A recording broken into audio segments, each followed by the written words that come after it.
AM 1060 KDUS Tempe Phoenix and KSLX HD2 Scottsdale Phoenix. Coming right up, another fun varsity sports show. Hi kids, this is DJ Soulman from the Funk Junkies, and you're listening to the Varsity Sports Show with my man Vince Delicio. And what's your last name? It's Delicio. Okay, that's right. That's what I thought. Yeah, right. Okay. This program is paid for by the Varsity Media Foundation, a 501c3 nonprofit educational organization, and its partners.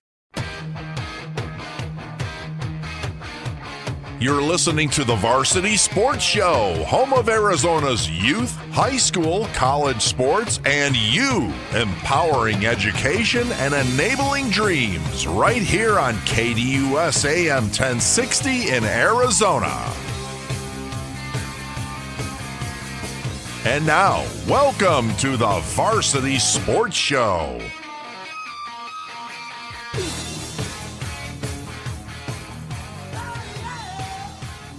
Good morning, ladies and gentlemen. Welcome to the Varsity Sports Show here on AM 1060 KDUS Arizona. It is Saturday morning, August 12th, 2023. And it is, it is literally the calm before the storm. I am out at Angry Crab Shack in Tempe here just east of I-10 on Warner Road, just actually past the Cardinals training facility. It's quite a restaurant. It's a big restaurant. It is the site for what is going to be an incredible event this morning at 11 a.m. I'm here. We are broadcasting the show from 8 to 10, so it's pretty empty right now, but it will be filling up here pretty soon as all of the coaches and players and families from the Tempe high schools, and you, hopefully you'll come out today as well to meet all these amazing kids, coaches, families, so on and so forth for the Tempe high schools, Tempe Union High School Football Media Day. The site is Angry Crab Shack Tempe today, and you'll meet a celebrity list, a who's who of coaches and players, and should be a lot of fun. We've got a great show today. Like I said, I'm excited every week to do this. Every week every day that I can wake up on this side of the gravel is a pretty good day for me. So we set the standard, and we're just thrilled to have you joining us. What an incredible summer it's been. I am just humbled by the talent that we had all summer long. You think that, wow, that group of interns was a pretty good group. The next group is going to have a tough time meeting that standard. But sure enough, they showed up this summer and they worked their tails off. We had a nice blended group of interns. Today is the last day for them for the summer.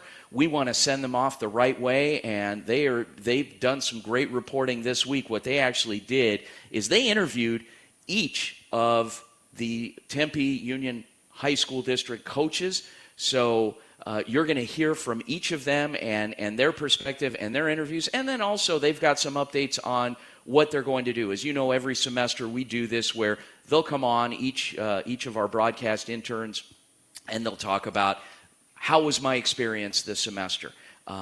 What type of skill sets did I come in with? What type of skill sets do I have and confidence level now that I'm leaving? And it's been an incredible experience, and this is what I'm going to do next. And we've got some good ones with a very talented team. I am, like I said, humbled and privileged. And actually, I'm humbled and privileged because we have with us the general manager of the Angry Crab Shack in Tempe. His name is Dave Kaiser.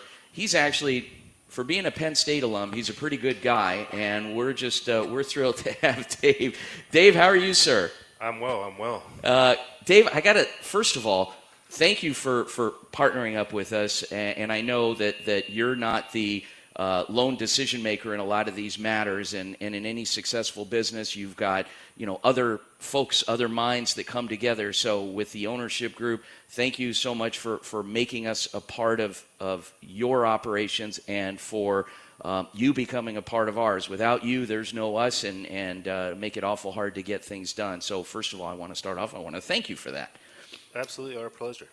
Secondly, this is quite a restaurant. It's a big place, and it's so clean here. I mean, you're not used to, and I got to say this. I've done some shows in some pretty shady places, and for being a seafood, based menu, you got a pretty good chicken sandwich, by the way. Thanks to Chad Ackerley talked me into that. And the minute I bit into that sandwich, I was done.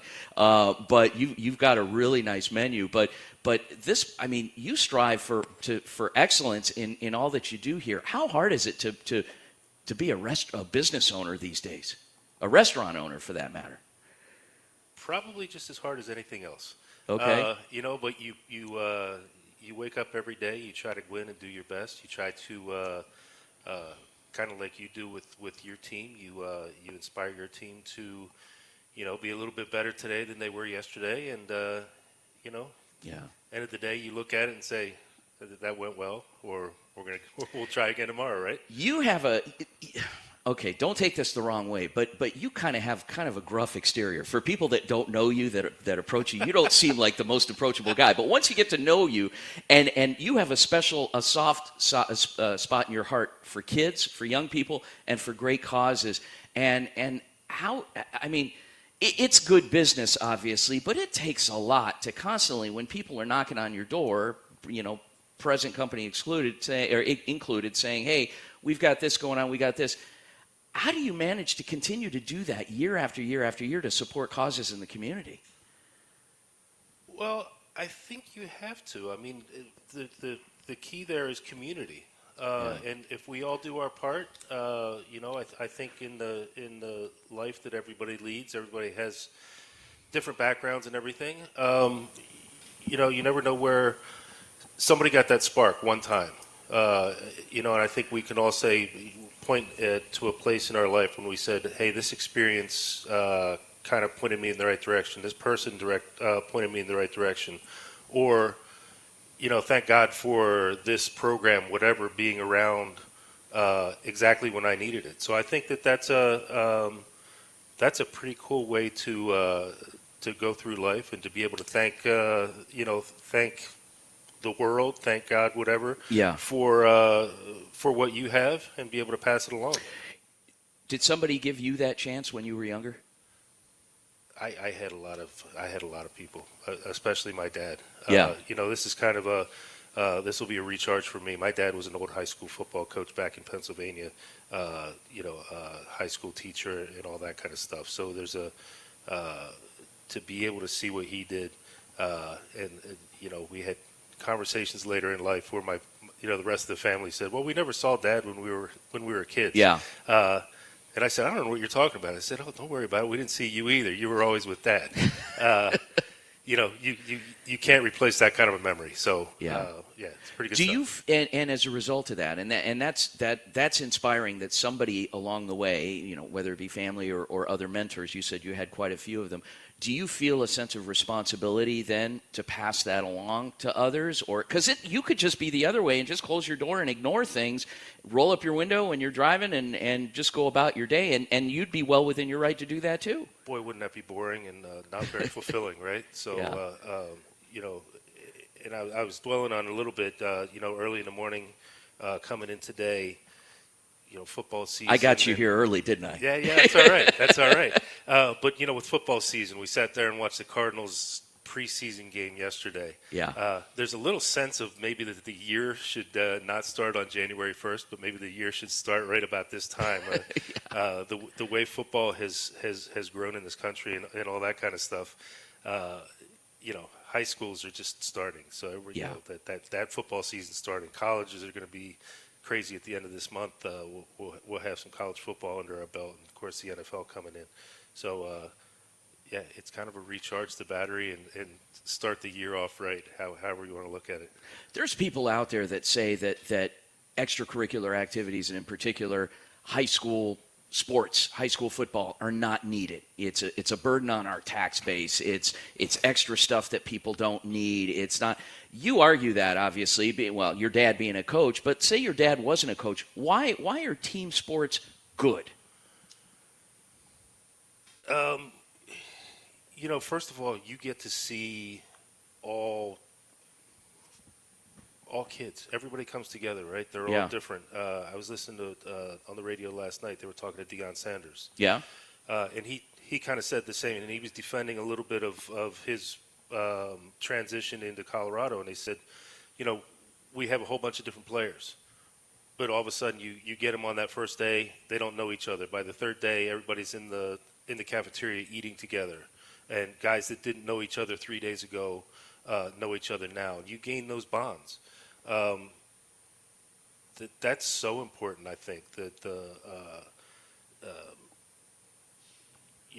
just what you have there. Yeah. You take it a couple steps farther, and everybody says, practice. Practice always stinks, right? But by the time you're done with it, though, that's what you miss. Sometimes you don't miss game day; you miss the practice and every day that grind. Yeah. And that's great. You think about it. The high school kids that if they didn't have anything to do, if they weren't going to football practice, they don't. Where are they going? Mom's probably working. Dad's probably working. Yep. They go home to an empty house, and then the imagination gets the best of you. And what else are they going to do?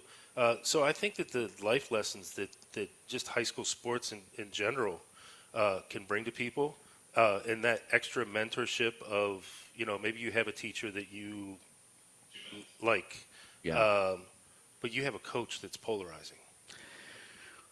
Dave Kaiser, general manager of Angry Crab Shack in Tempe. Dave, it is going to be a hurricane in here in the next few hours. It's amazing. It's going to be a lot of fun. There'll be a lot of kids, a lot of families, and a lot of business going on here as well. And so how late is Angry Crab Shack open during the week?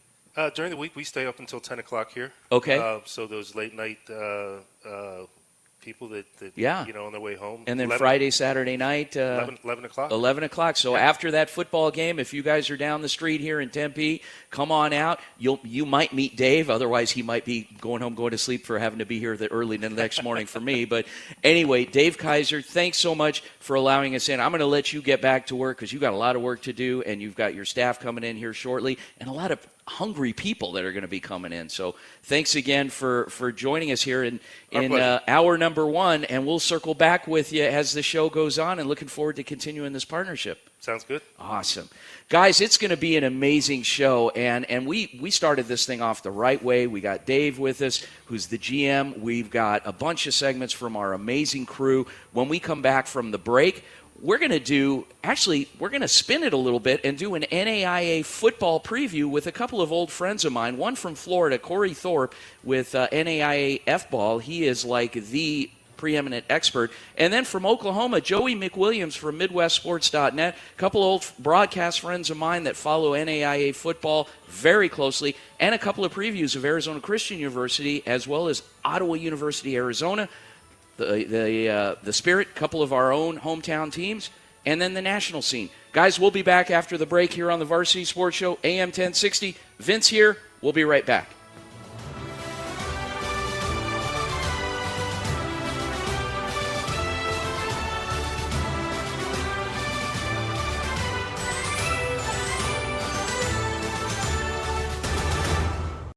Extra Point with local and national topics, betting lines, and banter. Weekdays 10 to noon on KDUS AM 1060, KDUS1060.com, and the KDUS 1060 app.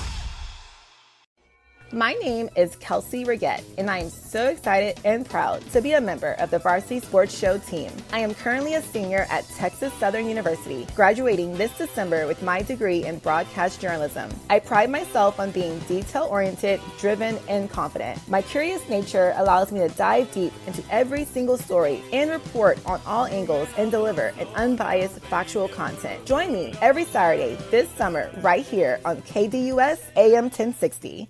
Training Better Athletes was founded by renowned football coach Ron Sowers with the philosophy of training well-rounded young people in mind and body. TBA is the go-to for middle schoolers through the pros. Coach Sowers has worked with all sports but specializes in football offensive and defensive line skills training. Whether it's one-on-one or group training, reach out to Coach Sowers at trainingbetterAthletes.com or call him at 602-435-9064. You can't cheat the grind. Hey, local businesses, join the Varsity Sports Show and promote your business on our weekly radio show and game live streams. We have several options to promote your business affordably and reach our incredible audience. Call, text, or email us anytime if you'd like more information on joining our team. The Varsity Sports Show will work hard to promote your business through our audio and video platforms while also promoting all of our young people. 480-779-9437 or email us at varsitysportshow.com. The Varsity Sports Show and Angry Crab Shack Tempe are proud to bring you the Varsity Sports Show Big Man of the Week. Join us every Saturday morning through August as we spotlight an offensive or defensive lineman that your coaches nominate. We will feature photos or video highlights on our social media and have your lineman join us live on Saturday morning's Varsity Sports Radio Show between 8 and 10 a.m. Coaches, reach out on Instagram or Twitter with your nomination. Brought to you by Angry Crab Shack Tempe and the Varsity Sports Show, AM 1060, KDUS, Arizona. Every Monday night, check out Ray Adams as he hosts the Monday Night Golf and Lifestyle Show from 6 to 7 p.m. here on KDUS AM 1060.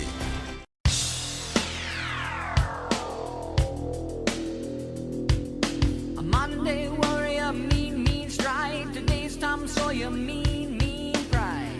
Welcome back to the Varsity Sports Show, AM 1060, KDUS, Arizona. Vince DeLisio live out at Angry Crab Shack Tempe, just east of I-10 on Warner Road. If you're local, come on out. If you're not in the state of Arizona, I'm sorry, guys, because you're missing out on what is arguably the best seafood menu in the country. It is that good. This place is really, really good. And for being in the desert, they actually, I mean, it's not easy. You know, we don't live by the ocean here. So, unless, of course, they have those big earthquakes they've been talking about for 100 years, and Yuma, Arizona ends up being a beach town. But anyway, I digress.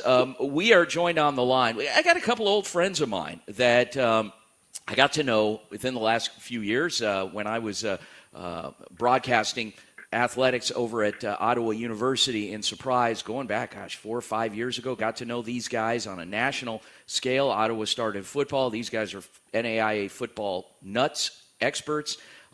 We have two gentlemen. We've got Cory Thorpe from NAIA F-Ball, which is the preeminent site for all things NAIA football. And then we've got Joey McWilliams, old friend of mine from Oklahoma, and he is with MidwestSports.net. Gentlemen, Cory, Joey, how are you guys doing? Doing well, sir. It's got a little introduction for you. Yeah, go ahead, Joey. You talk about old friends, though. By the way, friends. I mean, I don't know if you were expressing the old. We're the same age. So yeah, I don't know about that. I think I got you by a couple of years. You look about 20 years younger than me, though. I don't know what that is. Maybe because that's okay. Yeah, you're living the good life in Oklahoma. So, guys, we had quite a year last year, you know, with NAIA football. I'm going to start with Cory. Cory, did we have some surprises in the postseason with how things played out?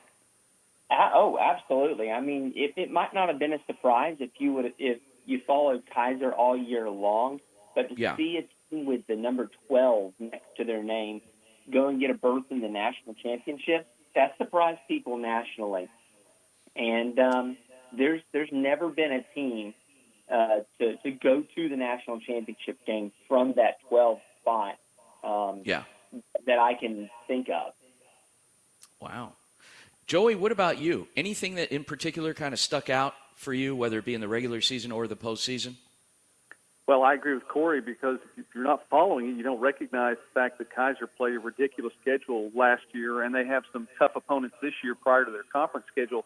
I think the thing that stood out to me was the fact that Indiana Wesleyan has continued to rise from a program that is so much relatively new, not unlike Kaiser as well. And we're seeing these new programs come along that are making a stand, and I think they're going to be here for a while as well.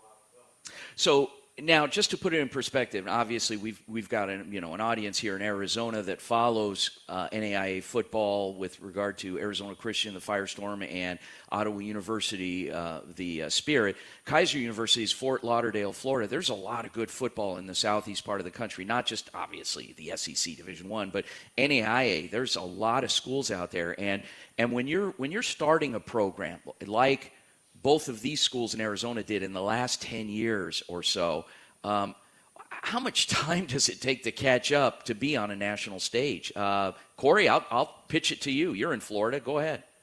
Well, we're fixing to find out. About 40 minutes north of me is a brand new NAIA football school, new this year, Thomas University, the Nighthawks. Okay. And we're gonna find out how long it takes.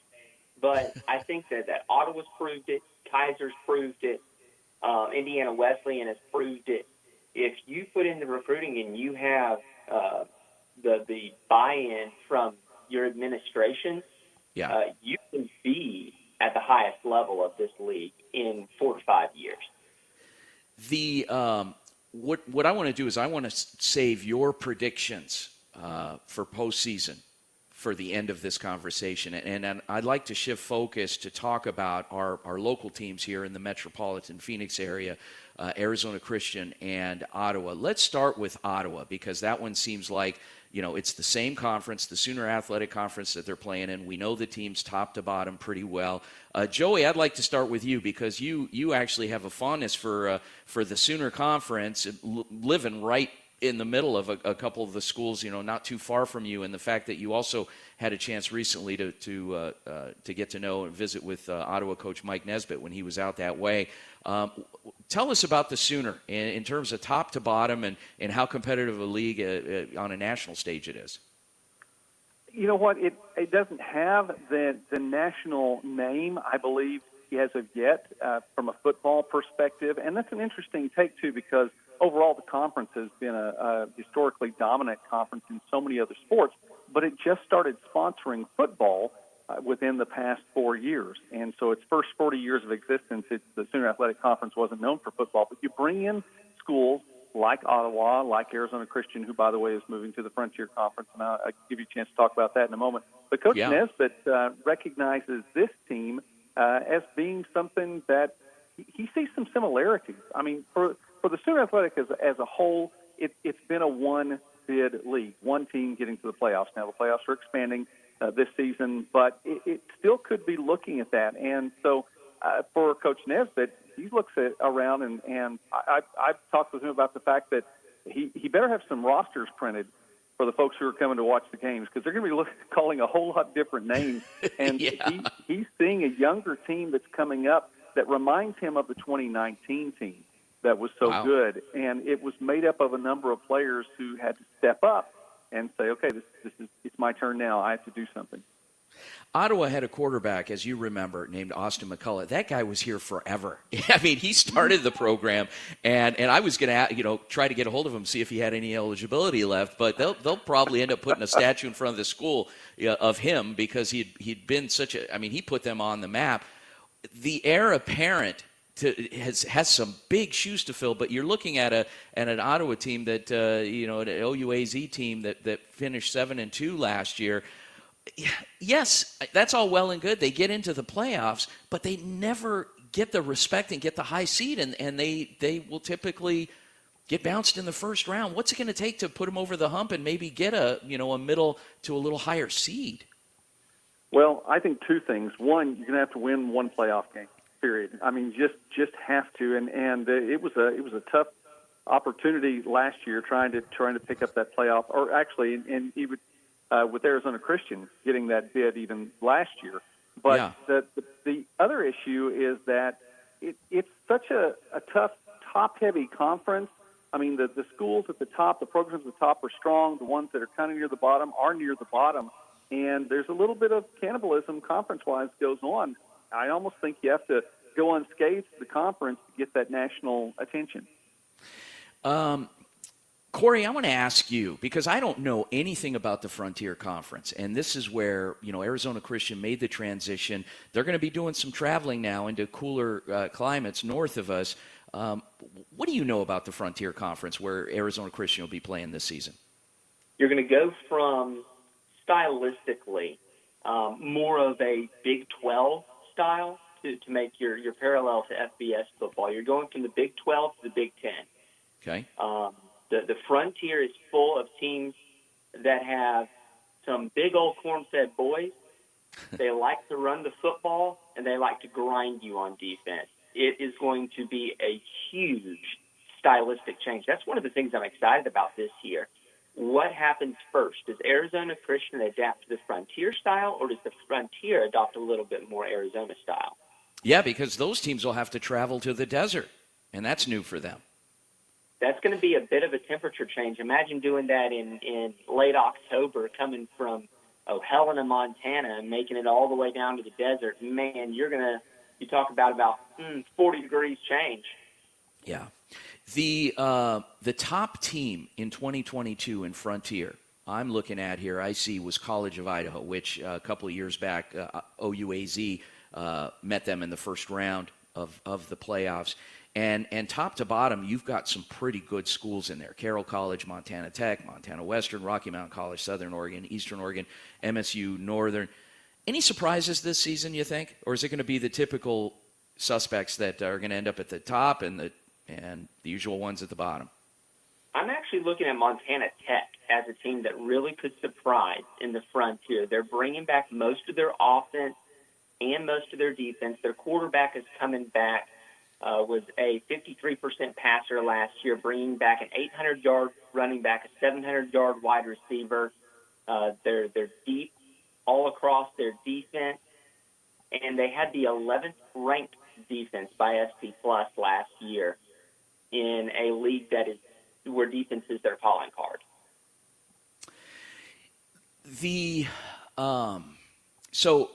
I got to tell you, I mean, it's going to be an incredible season. It's going to be very exciting. Real quickly, let's talk about predictions for finishing at the top. Joey, who do you think? I have been of the belief for a number of years that you're number one until you're not.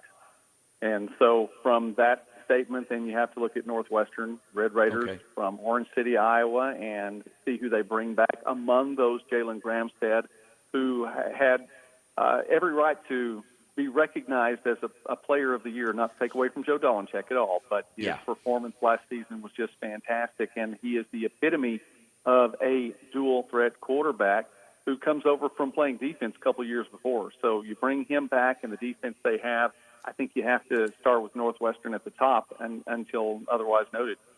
Cory. If there are teams that stay at the top and there are teams that find their window, they do a really great job within their window, and then they kind of drop back a little bit.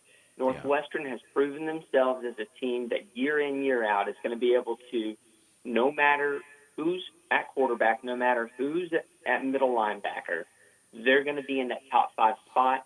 You've still got Jalen Gramstead at quarterback, who seems weird to call him a generational talent, like 2 years after Tyson Koima, the generational talent leaves.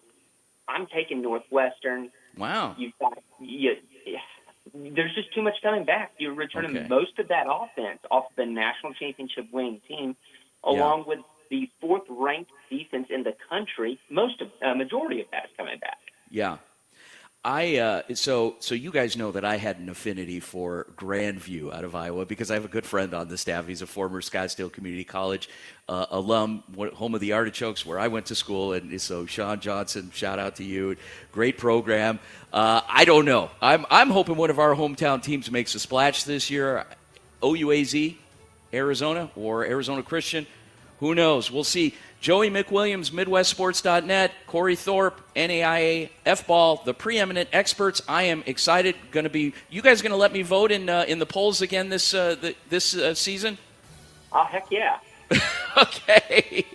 All right, guys. Thanks for joining us. We'll circle back soon. And, guys, we'll be back on the Varsity Sports Show. Good stuff coming. Stay tuned. Don't go anywhere.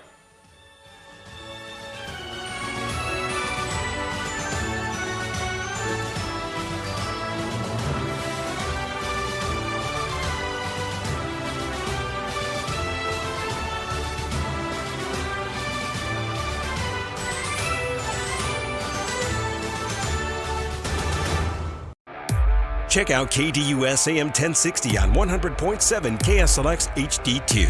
That's right, HD Radio on 100.7 channel number 2. Hello, sports fans. This is Dick Stockton, and you are listening to Arizona's home of youth, high school, college, and you, the Varsity Sports Show on AM 1060, KDUS, Arizona.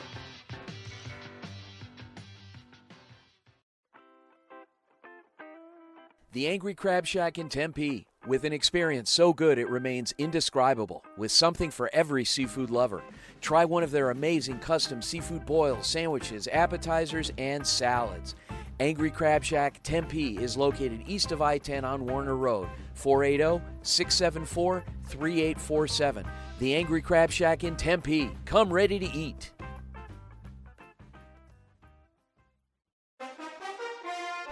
What's up, everybody? My name is Austin Hepola, and I am a senior attending the Walter Cronkite School of Journalism at Arizona State University.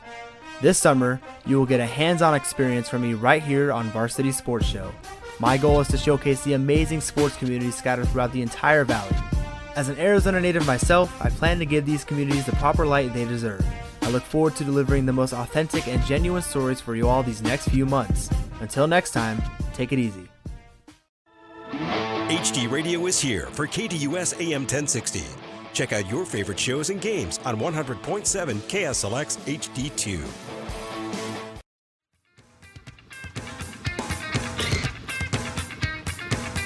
Ladies and gentlemen, my name is Austin Hepola with Varsity Sports, and I am joined today by the Corona del Sol football head coach, Jake Barro. Coach Barro, how are you doing today, sir? I'm good. How are you? I'm doing fantastic. Thank you for asking. Football season is just a few weeks away. You guys are opening up against Casa Grande. What can people expect from the Aztecs heading into this year? Well, I think we're going to be a tough, disciplined football team. That's the goal. That's what we're really trying to hang our hat on. You know, we have good athletes, a lot of speed. We bring back a lot of returning starters from last year's team. But one of the things that we wanted to improve on this year was just being a little more disciplined and playing with more toughness. So those are the two things we've really harped on all off season, and we want to be known for that this year. Yeah, no doubt. Those are two really good traits to have on your team. And that's kind of connects to my next question here is, what is the culture that you're trying to build here at Corona del Sol? Obviously, it's your second year as head coach. You're trying to build something here. You guys have a really talented squad. What would you say the culture is like here with the Aztecs? Yeah, so it is a good culture here. A lot of passion. A lot of players that want to be great. They want to win. It's just kind of giving them some direction as to how to do that. And I think the biggest way to turn the program in a program and turn the corner in a program, I should say, and become a winning elite program is through accountability. So right now, our big thing is just we want to drive a culture of accountability and players that are accountable for their own actions for themselves, and then a team that's accountable for each other. What are the main strengths that you believe are on this specific roster? You know, I think that there's a lot of good leadership, and that's the first thing. This senior class really does a good job leading by example, and they're vocal when they need to be. But I think the biggest and greatest quality with this team is the leadership, and that's really shown through the senior class. Yeah, and I believe Connor will be a senior this upcoming year, and I've had the pleasure of working with him throughout this whole summer on the Varsity Sports Show. We even co-hosted a few shows together. You know, how much have you seen him improve over this summer, and you know, what kind of impact do you think he can make going into his senior year? So Connor, I've seen improve quite a bit, not even just as a quarterback, but just kind of as a leader and as a young man, you know, becoming somebody that his teammates really look to for guidance, somebody that the team kind of feeds off of. When things are going good, obviously they feed off of his passion. And when things are not going well, you know, they look to him for guidance and to see, you know, if Connor's not freaking out, I'm not either, kind of thing. So he's really developed as a leader and as somebody that the younger kids really look to this year. And I'm excited to see what his senior year becomes because of that growth. He seems like a very sharp kid, and I think we're all excited to see, you know, how he ends up this season. Once again, Corona del Sol football head coach, Tempe Union District High School, Jake Barro. Coach Barro, again, I want to thank you for your time and, you know, your very busy schedule, you know, prepping for the season. And yeah, best of luck to you and your team this season. Thank you. Appreciate you having me on.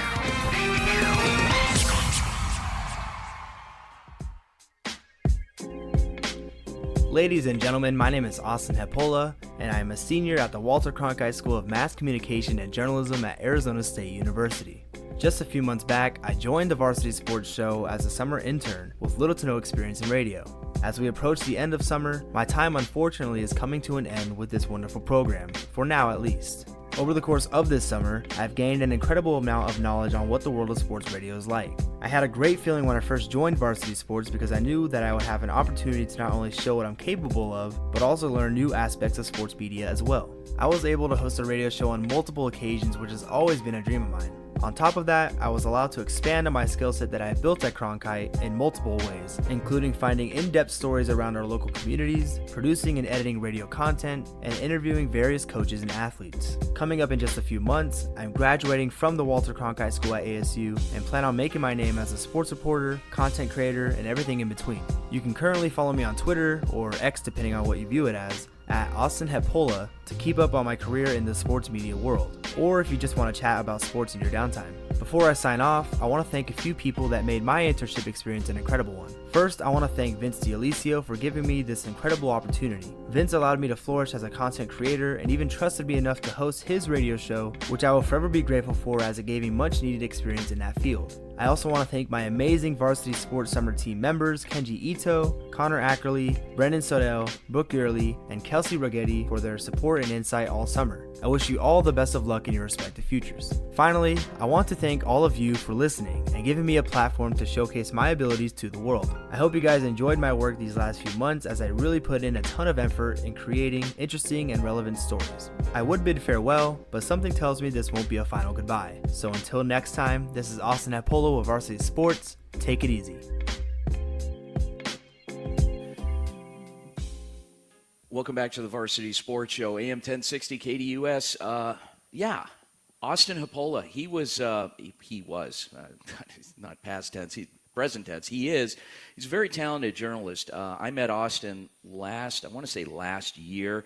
We had talked about having him join us either in the summer or fall, and he really wanted to cut his teeth on radio, and the best opportunity for him to do that and focus solely on that would be the summer, as a lot of the sports that we broadcast obviously is shut down during the summer, school's out and whatnot. But very talented young man. I'm very proud of him. He's going to go far in this industry, and he should be graduating this fall semester. So he's got a lot of good things on the horizon for him. Definitely keep following his work because he presents a different spin. As you know, as you heard, he has a very, very smooth approach to his work, and as a result, people that he interviews feel very comfortable talking to him. He's not, one that has a lot of swings and emotion and that. But Austin, thank you so much. You were amazing for us.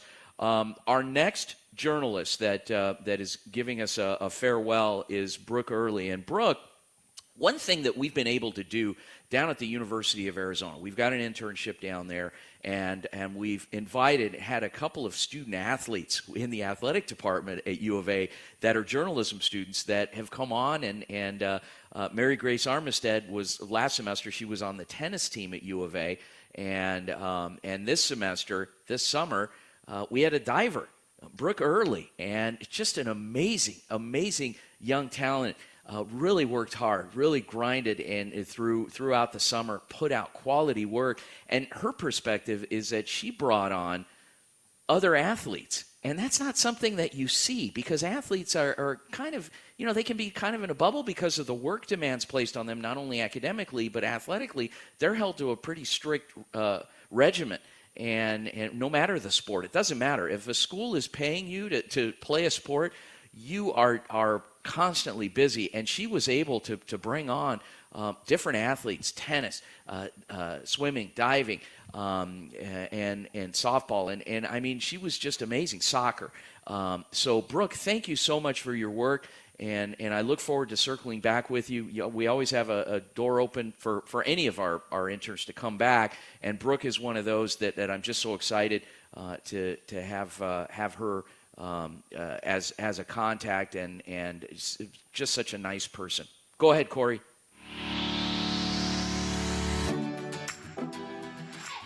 Welcome back to the Varsity Sports Show. My name is Brooke Earley, and I have been one of your sports interns this summer. I've gotten the chance to talk to great athletes like college athletes and Olympians. To say this internship was an eye-opener would be an understatement. I have gotten to experience working in the radio field, which has allowed me to see the ins and outs of producing audio packages. So, upcoming, I have a few more years in the journalism department at the University of Arizona, and I also get to dive as a D1 athlete, which I haven't gotten to do in over a year. If you want to follow along in that journey, follow my Instagram at Brooke_Earley or at Arizona Swim Dive, or even come out to a meet sometime. Thank you for coming along this journey with me, and I hope you've gained knowledge into a Division I athlete's perspective. Thanks, and have a great weekend. Here with Arcadia coach Ray Brown. Coach Brown, here at Media Day for Scottsdale Public Schools, obviously you got a nice blend of the 4A, 5A, 6A programs. What is distinct and what separates Arcadia from, say, some of the other schools or even schools in your own division? Well, we're winning with mostly local kids, mostly kids in our neighborhood. There are not a lot of transfers in, and I just like that we don't pick our players. They pick themselves. If they say, hey, they want to play, we have to be able to work with each other, like one another, have relationships with one another, and then go play football. One of the biggest achievements coming out of camp, going into preseason, Coach, what would you say that was for your squad? Well, getting familiar with the coaches that are new to the staff and the players that are new to the staff, because every team has a different identity. Even though you might have some players that overlap in the years, but they have to find their own identity. They have to establish their way, and that's what we're doing right now. Thank you, Coach. Thank you. Appreciate it. Welcome back to the Varsity Sports Show. So we sprinkled in this week. There was also Media Day for the Scottsdale football teams, the Scottsdale high school football teams, and all the schools were there. And I had a chance to visit with Coach Ray Brown, who you just heard from Arcadia High School. And by the way, later this morning, I'll be at Arcadia for their Media Day and be visiting with Coach Brown as well as a few of his players. I'm really excited about that. So head on out. Fellow media members that listen to my show, I know you guys listen to my show. Don't say you don't. I know you do, because you end up picking up a lot of tidbits of information from us and report it as well. And I don't mind that, imitation is the greatest form of flattery, as they say. But head out to Arcadia, guys. Support Arcadia High School. They're an up-and-coming program. A lot of good stuff happening out there. And Coach Ray Brown, who's 20-year NFL veteran, he was an offensive lineman and played for several teams, including the San Francisco 49ers. Anyway, their Media Day is this morning, and had a chance to visit with Coach Brown. Visited also with another good friend of mine, Desert Mountain coach Conrad Hamilton, who you'll hear later in the program. And then, of course, brand new head football coach at Saguaro High School, Coach Zach Hill. Coach Hill, of course, at one time was the offensive coordinator at Arizona State University, and then went on and was at ALA Gilbert North. They won a state championship this last season in 4A, and now he's at the helm at Saguaro. So you'll hear from all three of those in the midst and sprinkled in with all these Tempe coaches that are interviewed. So don't get confused, but that's what we're doing, running them. And when we come back from the break, guys, more good stuff. My visit with my old boss at Brophy, who is now the head coach at Desert Vista, Scooter Molander. I had a chance to visit with him this week. And then, of course, we'll hear from Marcos Denisa head football coach Anthony Figueroa. And Brendan Sodell brings you that interview, one of our fine staff members. We'll be back after the break, guys. Don't go anywhere. Thanks again for listening to us here on the Varsity Sports Show Saturday morning. Great way to start your day. We'll be back. Go Varsity.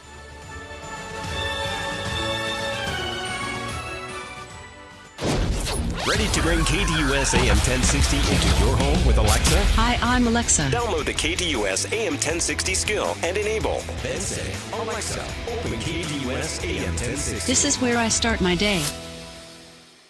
Hi, this is the Director of Community Engagement for Hospice of the Valley, Lynn Sue Cooney, and you are just not cool if you are not listening to the Varsity Sports Show, the home of youth, high school, college, and you on AM 1060 KDUS, Arizona. Varsity Sports Show and promote your business on our weekly radio show and game live streams. We have several options to promote your business affordably and reach our incredible audience. Call, text, or email us anytime if you'd like more information on joining our team. The Varsity Sports Show will work hard to promote your business through our audio and video platforms while also promoting all of our young people. 480-779-9437 or email us at varsitysportshow.com. Coaches, the Varsity Sports Show wants to be part of your team in 2023. We have a proven track record of providing the most coverage of your teams with Thursday and Friday night football. We will spotlight your players with multi-camera game broadcasts, pre- and post-game interviews, and segments on our Saturday morning radio show. With over 100 games broadcast in 2022, we will be exceptional for your team. Call, text, or email 480-220-4629 or info@varsitysportshow.com. What's up, listeners? My name's Brooke Earley, and I'm proud to be your newest summer intern for the Varsity Sports Show. As a diver on the University of Arizona team, I truly understand the ins and outs of the sports world. As someone who has lived in this community for the past few years, I'm super interested in reporting from within. I'm super excited to be a part of this team, and I hope you all enjoy this summer's content. I know I will. Need social information about KDUS AM 1060? Try KDUS1060.com, at KDUS AM 1060 on Twitter, and Facebook.com/KDUS AM 1060.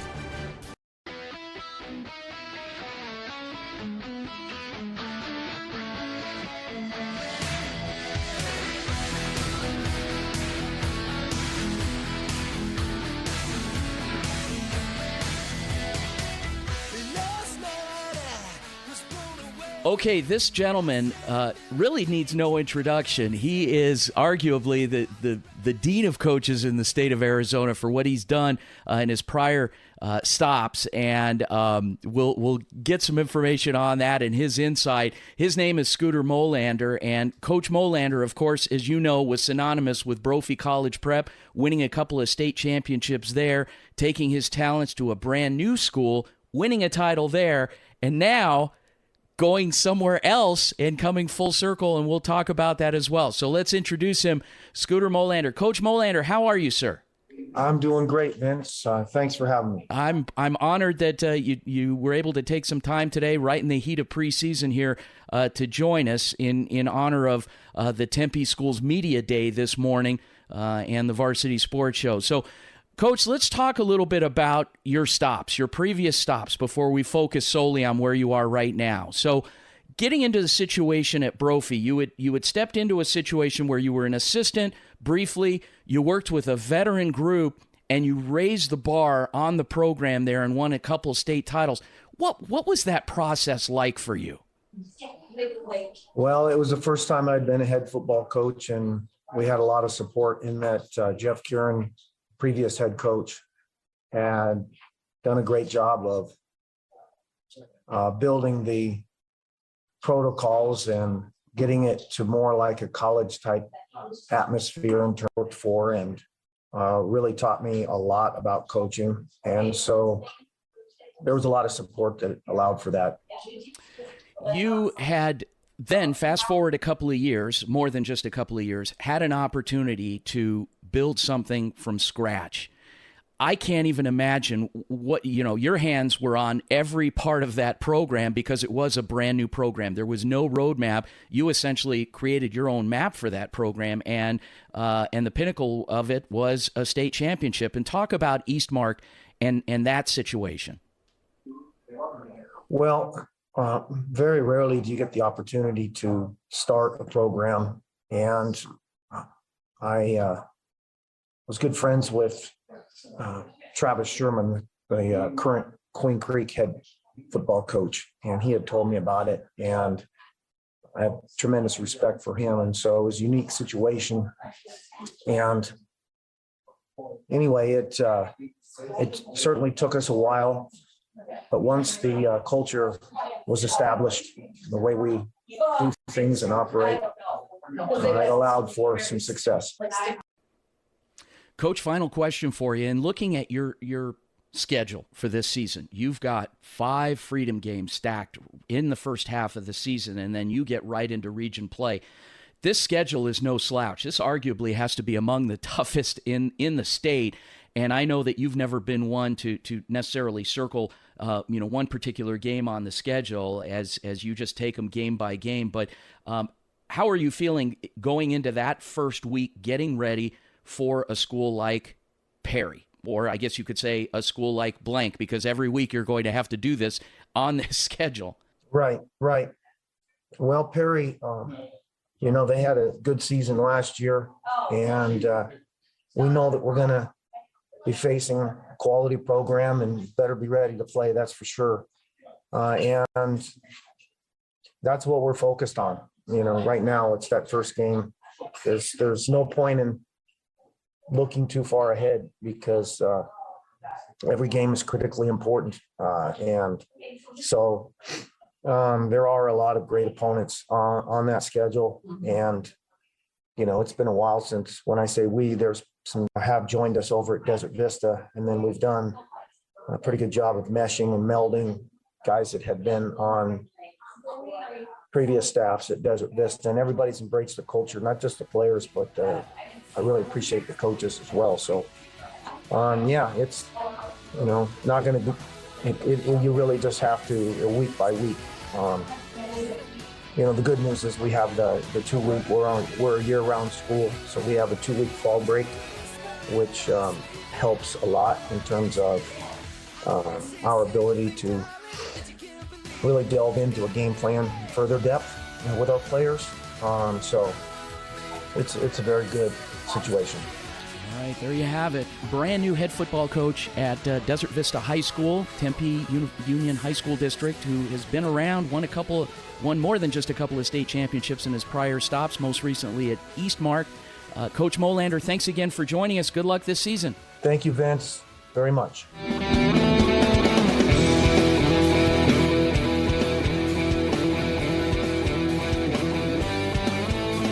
Welcome back to the Varsity Sports Show, everyone. I am here with coach of Marcos de Niza High School, Anthony Figueroa. How are you doing today, Coach? I'm doing great. How are you doing? Doing good. I just wanted to talk a little bit about last season and what you guys have coming up for this upcoming season.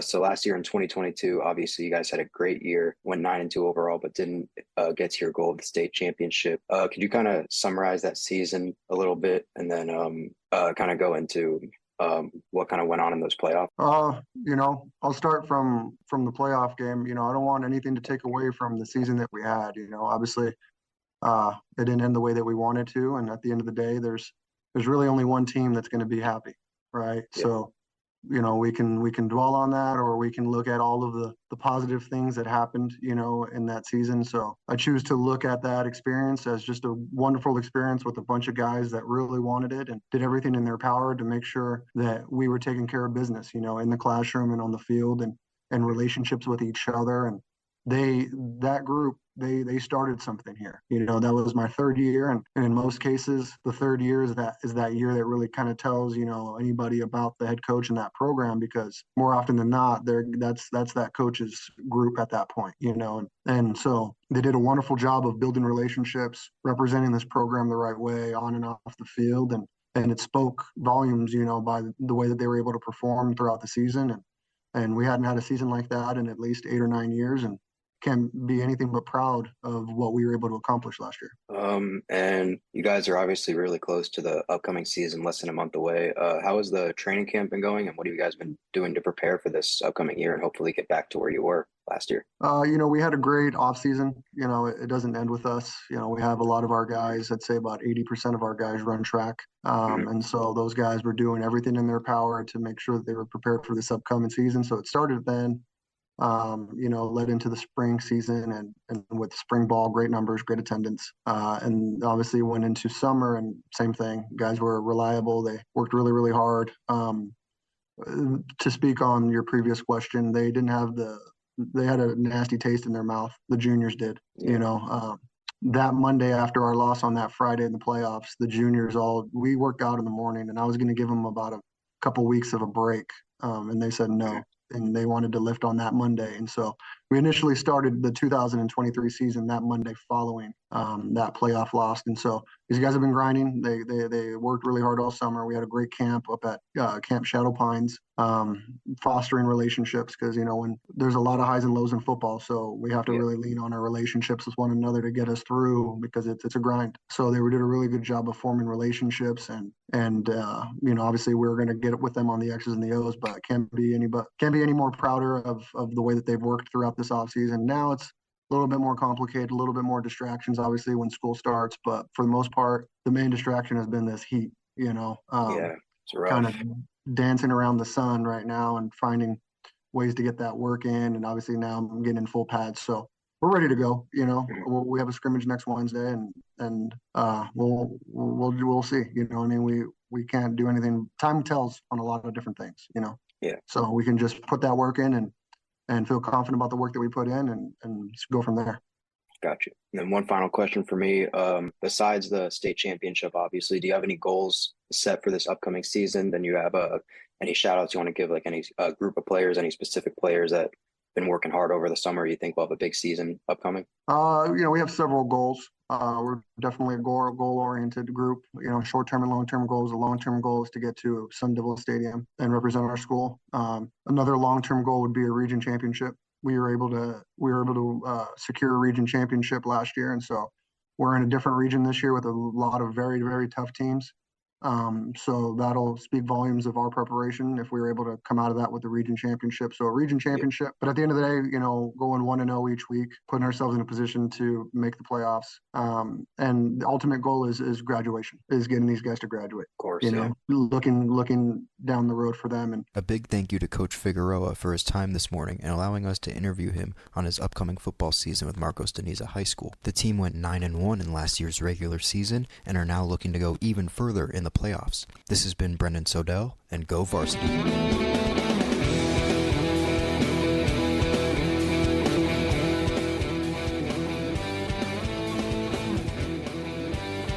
Welcome back to the Varsity Sports Show, everyone. This is Brendan Sodell. Today, as August has started, sadly, as part of the summer team, these will be our final segments for the show. This has been a great summer and one where I wish it went by a little slower because I didn't expect these 3 months to come by so fast. I didn't know what to expect with working with a radio show at first, and that's something that me and Vince at first talked about when we first met, but I quickly got the hang of it after my first show, and it's something that I've really enjoyed these last few months. Not only did I have to do segments and live shows for the team, I also helped the team with their social media and creating graphics weekly for the team's content. It was great to learn about other team members' stories and to see what they were reporting on every single week. Like I said earlier, I was a late addition to this team, and I wasn't really sure what to do with the radio or how to work with the radio, as I had little to no experience in this category. But with the help of the fellow varsity sports team and Vince, I was able to quickly get a hang of it and host multiple live shows, as well as creating content every single week. I would like to thank Vince and the rest of my summer team for the cooperation this summer and getting to work with you guys. It was a very fun summer, and I wish we had more time to produce more content and stories on air. I never knew how much I would enjoy working on the radio until I actually started. This was great experience to not only put on my resume, but to maybe look into having a career in. This internship for me went from something where I was very worried and not really knowing what to expect to something I was looking forward to working for every single week and creating content for the world to hear. Thank you to Vince one final time for allowing me to create content on some of my favorite local sports teams and cover some big stories that were going on around the valley, whether they were about community outreach, sports, or any other topic in mind. This was a great experience, and I'm very glad I got to be a part of the summer team. One final time, this is Brendan Sodell, and go Varsity.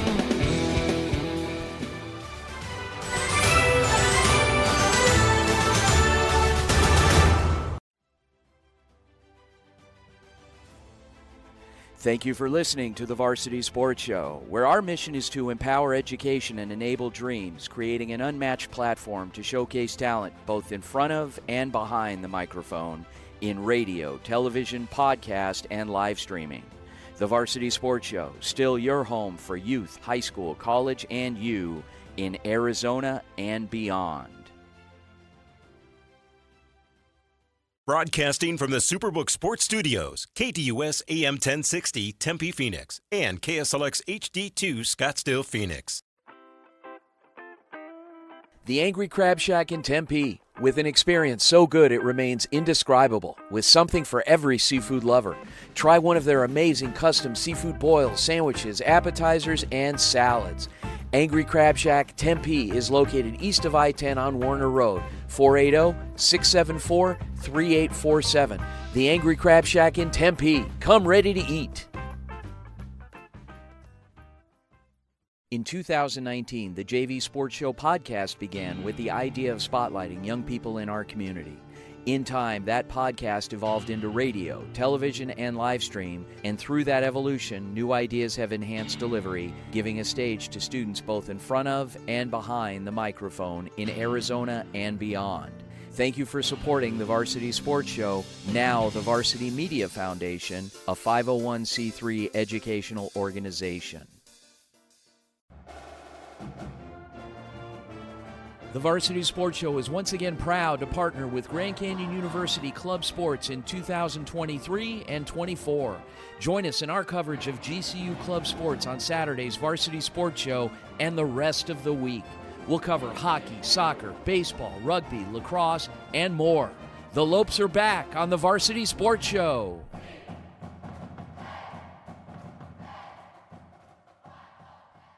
AM 1060 KDUS Tempe Phoenix and KSLX HD2 Scottsdale Phoenix.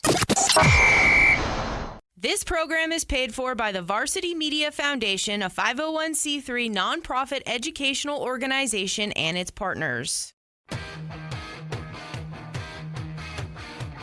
You're listening to the Varsity Sports Show, home of Arizona's youth, high school, college sports, and you, empowering education and enabling dreams, right here on KDUS AM 1060 in Arizona. And now, welcome to the Varsity Sports Show.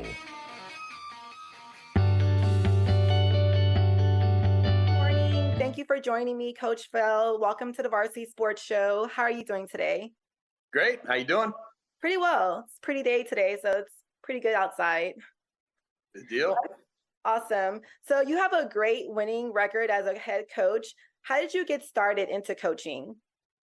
I'm from a coaching family. My older brother was a coach. My dad was a coach, and it was just a kind of a natural progression that way. It's a family. It's been coaching a lot of football for a lot of years. Mm-hmm. That's awesome. I noticed in one point in your career, you had a pause from coaching. What did you do during that time away from the sport? Not much really. That was the thing. That's why I got back in it. I had a little French bulldog, hung out with him for about a year, and that was it. Oh, that's awesome. Well, I noticed you came from Mountain View High School. What did you bring from Mountain View to McClintock, and what coaching skills have you brought them that have been so successful in the football team? Well, Mountain View is one of those, it's a totally different breed of guys, so I've got the school I'm at now, McClintock, is a lot like the last school I had when I was in Ohio, the type of athlete. And so that's kind of what I brought, just the knowledge of how I got to relate to these guys and to get them to play as a team. And, it's a big thing here to get kids to feel like a family, because we have a lot of kids that come from different parts of Arizona, from Phoenix. These kids don't live in the neighborhood. They come from all different parts. So we got to get them feeling like it's a family and like they're working together. Right. That's awesome to have a family environment. What are some of the challenges with being a head coach, and how do you overcome those things? The big thing in Arizona is it's 365 days a year. Mm-hmm. You can go out and practice with whoever guys you got in January. So, I love kids, but hanging out with them every day for 365 days, it gets a little bit tiring, and you got to stay on them with their grades. You got to do all those different things. So Arizona presents some real challenges that way, because it's a full-time job. But then to have assistants, doing kind of helping you out, and nobody gets paid a whole lot. So it's something the guys you have are guys that really want to be there. The kids you have are the same thing. So it's one of those things. It's kind of a tough job. Right. I understand that. What do you enjoy most about your career as a head football coach? I've always loved to compete. I'm still in it because I played in high school, I played in college, and the competition aspect, getting kids to reach their potential, that's the big thing, to get kids that you see as freshmen, they're scrawny little dudes, and then you get them in a weight room, then you get some confidence in them, and you see them grow up. It's always fun to be a part of that. Right. So in closing, what are some of your first priorities for the upcoming football season, and what can we look forward to? Our number one priority is having every young man eligible for the game. We have to spend a lot of time on academics, and if we can get them all eligible, we'll have them ready on the football field. Awesome. Well, it's been a pleasure talking football with you, Coach Mike Fell. Thank you for joining us on the Varsity Sports Show. I'm Kelsey, and it's been a pleasure with talking to you. Yeah, same here, Kelsey. You do a great job. Thank you. Thank you so much.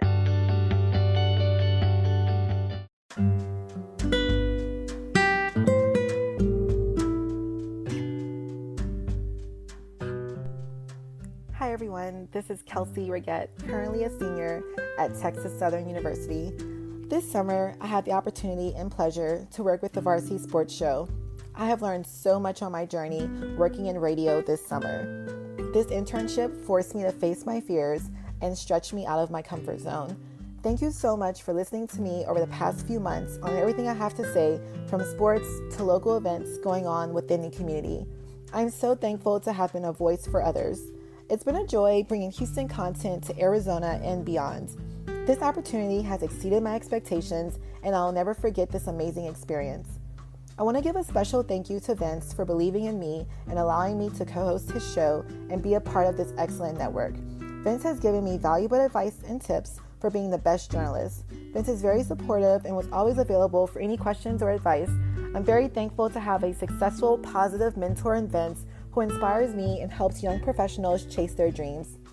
Last but not least, I want to thank all of my colleagues who were all a pleasure to work with. It's incredible to see the growth within all of us, and I'm honored to have each one of you as part of my network. While my time here on the show is coming to an end, I'm so excited for my future as a journalist. I'll be graduating in December with my degree in broadcast journalism from Texas Southern University.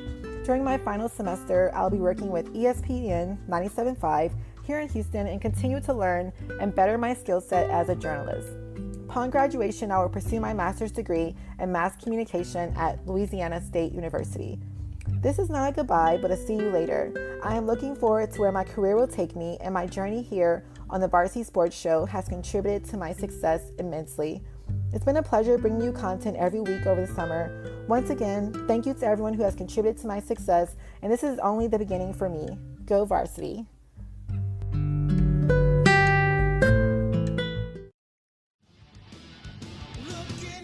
It's time for the Varsity Sports Show Big Man of the Week. Brought to you by the Angry Crab Shack Tempe. Welcome back to the Varsity Sports Show, AM 1060, KDUS, Arizona. Had a little bit of a power surge, but we got reconnected, and that's what happens when you do live radio and remotes. It's we'll continue to get everything back online, but we are live at Angry Crab Shack in Tempe, just east of I-10 on Warner Road, and it's going to be an amazing day. But I want to shift focus because every week this summer we've been presenting, brought to you by the Angry Crab Shack in Tempe and Training Better Athletes, the Big Man of the Week. And this is a special award because it's not just an award that the fans decide on, which is, there's validity there. Obviously, if you're a fan and you like somebody, then you'll put them up for an award. But this is nominated by the head coaches, and Camelback High School head football coach Brandon McNutt nominated this young man. His name is Pete Louie. Pete, are you there? Yes, sir. Hey, Pete, welcome to the show. And Coach McNutt nominated you for this award, so you are this week's Big Man of the Week. What does it mean to you to be recognized by your head coach for such a distinct honor, particularly when there's other linemen on the team that are pretty good? Well, it means a lot because, I've been putting all this work in, and I feel like I earned so much respect, so much respect from the coach, and You guys have had a really good offseason. Let's talk a little bit about your team, and then I want to talk about you a bit more. You've got some teammates that have come from other places that are joining your program. How do you feel about what you have in place now? Are there still some holes to fill, or are you guys in pretty good shape going into this season? I feel pretty good. You guys open your season at Cactus Shadows. You've got some scrimmages along the way. How's the preseason been for you? If we're and I'm a Camelback High School alum. I graduated a long time ago, and in fact, your coach was one of our rivals. So he was a Central High Bobcat, and so we were major rivals back then. But I'm a Camelback guy through and through. And one thing that I see in the program is you guys like to run the football. Is that going to be the same this year? Oh, yeah, for sure. We're running the ball a lot, you know. I feel like for the preseason, we had a really good preseason, you know. I feel like my boys are ready, you know. I feel like we prepared for this long time since November, you know. Yeah. And I feel like this season's going to go great. And I can't wait to ball out with the boys, you know. You've got a pretty tough schedule. And but obviously rising to the challenge, and what's the difference with Camelback football in past years? And I will tell you, in my experience in past years, line play has been very difficult. It's been tough to get solid offensive linemen. The last couple of years, you have one or two exceptions here and there, but top to bottom, this year seems a little different. Talk a little bit about some of your teammates. You guys got a pretty solid line going into this year? Yes, sir. You know, our old linemen, we got some pretty big boys over here. And I also play both sides of the ball, and our D-line. We got defensive ends, Paulie Moafu, and the other ones are Ackerley, Vatu, and another one as a Dede, Deshaun Carter.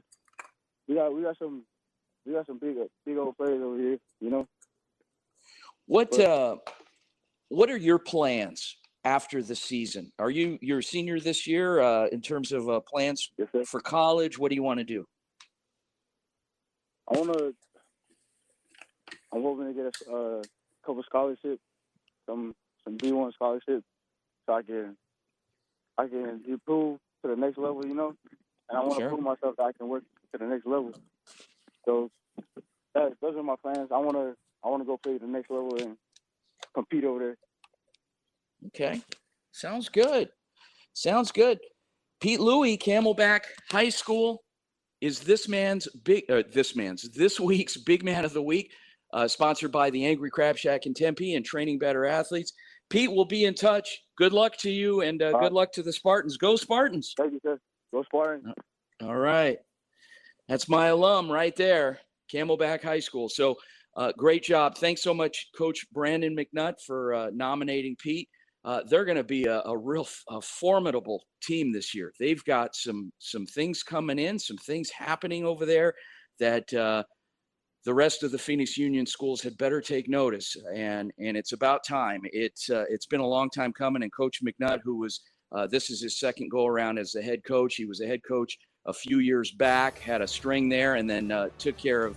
Wanted to be closer to his family and doing things, so he took some time off, and now he's back on his Brandon McNutt 2.0, running the Camelback program. So real excited for he and the Spartans and all the great things going on in Phoenix. So thanks again, Pete, for joining us, and thanks, Coach McNutt. Guys, when we come back from the break, more with our Tempe Union High School coaches. We've got Coach Eric Lauer from Mountain Pointe. Kenji Ito will bring you that interview, and then I will have visited with Coach Conrad Hamilton, Scottsdale Desert Mountain. Guys, we'll be back after the break here on the Varsity Sports Show. Don't go anywhere.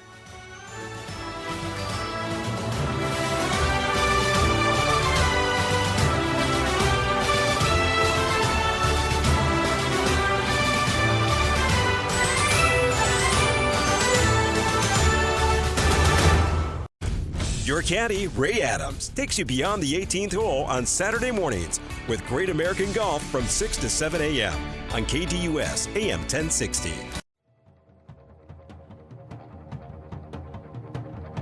Hi, this is Rob Maggs, Vince's life coach and surfing coach to the Beach Bum Beal. You're listening live to the Varsity Sports Show on AM 1060 KDUS.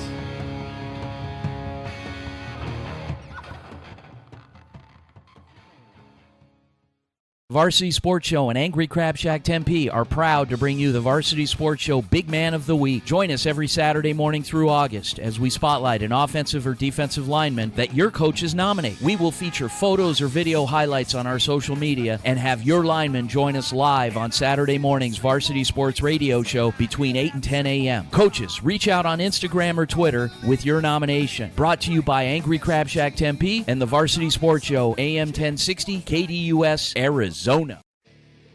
Coaches, the Varsity Sports Show wants to be part of your team in 2023. We have a proven track record of providing the most coverage of your teams with Thursday and Friday night football. We will spotlight your players with multi-camera game broadcasts, pre- and post-game interviews, and segments on our Saturday morning radio show. With over 100 games broadcast in 2022, we will be exceptional for your team. Call, text, or email 480-220-4629 or info@varsitysportshow.com.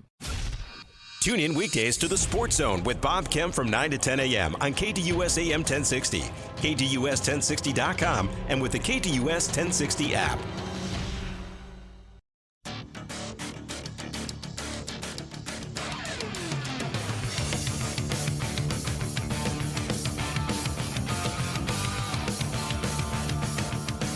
Welcome to the Varsity Sports Show. I'm Kenji Ito, and with me here today is head coach for Mountain Pointe High School, Eric Lauer. How are you doing today, Eric? I'm doing good. Thank you. Thank you for having us. Yeah, absolutely. And my first question for you is, finishing at 7-3 last year, which was your best season so far at Mountain Pointe for your head coaching experience. What is your expectations for this team this year?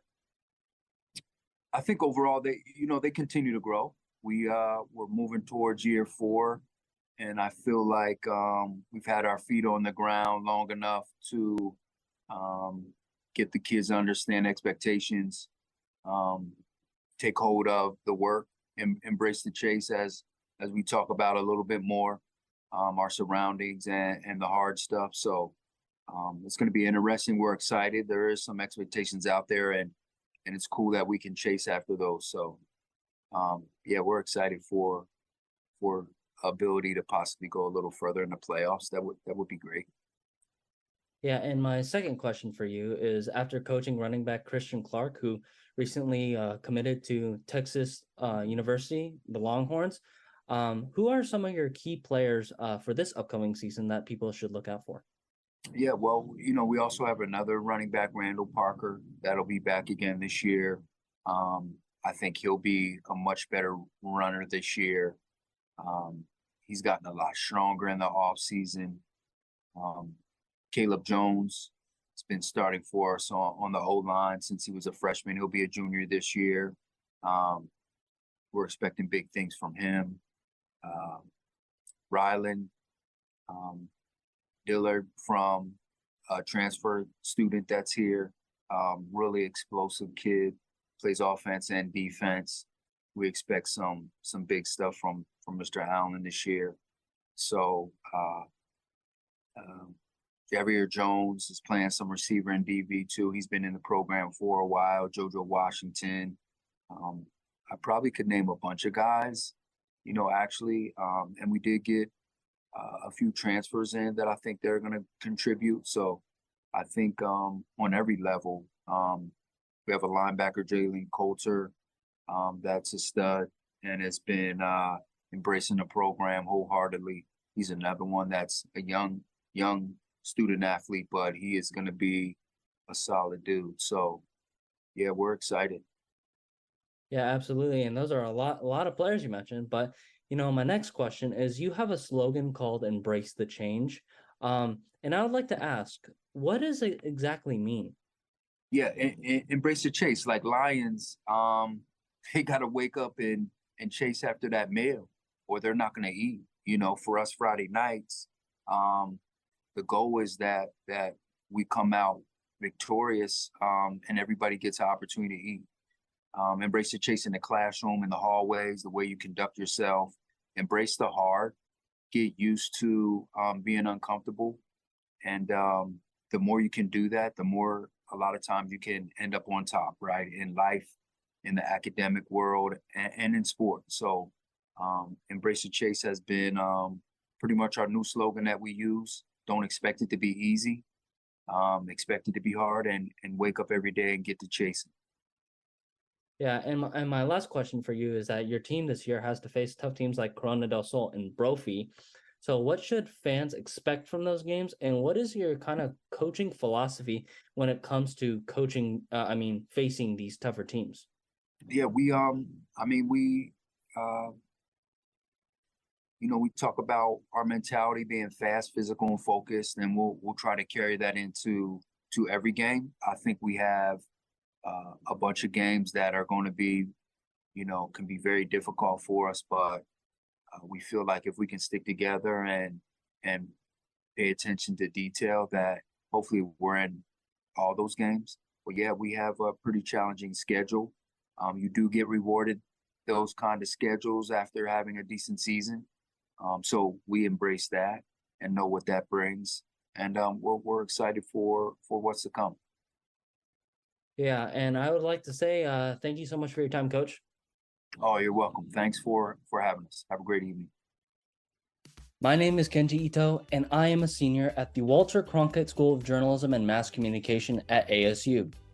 This past summer, I interned with the Varsity Sports Show, producing content for a weekly radio show. I have learned so much throughout this internship, including being more comfortable and confident in a live setting and improving my interviewing skills. I would like to thank everyone who is a part of the Varsity Sports Show, especially the man who runs it all, Vince D'Alicio.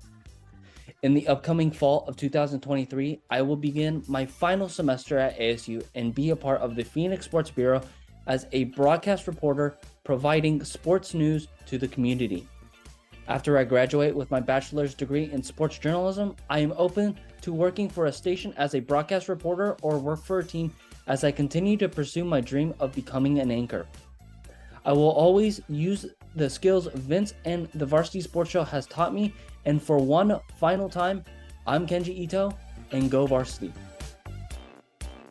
Here with Desert Mountain coach Conrad Hamilton. Coach Hamilton, out at Media Day today, you look around, you see these schools, a lot of optimism, different programs, different levels. What are some similarities between you all, and what are some distinct differences that separates, say, Desert Mountain from the pack?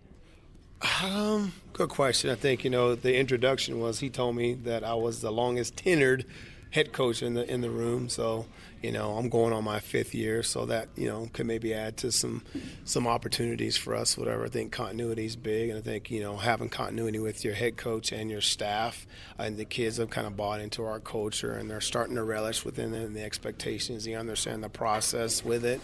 So I think that's a big part of our success and where we're at right now. So I think that could separate us a little bit. What separates other schools, Saguaro has a history of winning state championship. Chaparral has a rich history, not just in football, but other athletics, academically, and things like that. I don't know much about Arcadia and Coronado, but I think all have their diverse populations and are all competing and doing well. So I think it's pretty cool to see everybody together. Coach, you've been known, despite the fact that you play in a tough league, you know that as well as anybody, you play a lot of kids both ways. We do. I think that's the challenge for us when you only have, we're right around 100 now. This will be our biggest freshman class coming in, which will be awesome for us right now and in the future. But we play a lot of guys, and this year we'll play more guys both ways than we've ever done. These 3 guys, Santana will play both ways, Dylan Hip. I have a linebacker, Lucas Bluming, that'll play both ways. I'll have, who else? Cole Tappan will start. I'll have probably 6 guys that will start on both sides of the ball this year. So, and then of course we have to have quality depth behind that because they're going to need blows here and there. We like where we're at. We're just staying with our roster. That's all. When you look at your schedule, top to bottom, would you Would you argue that it's one of the toughest in the state?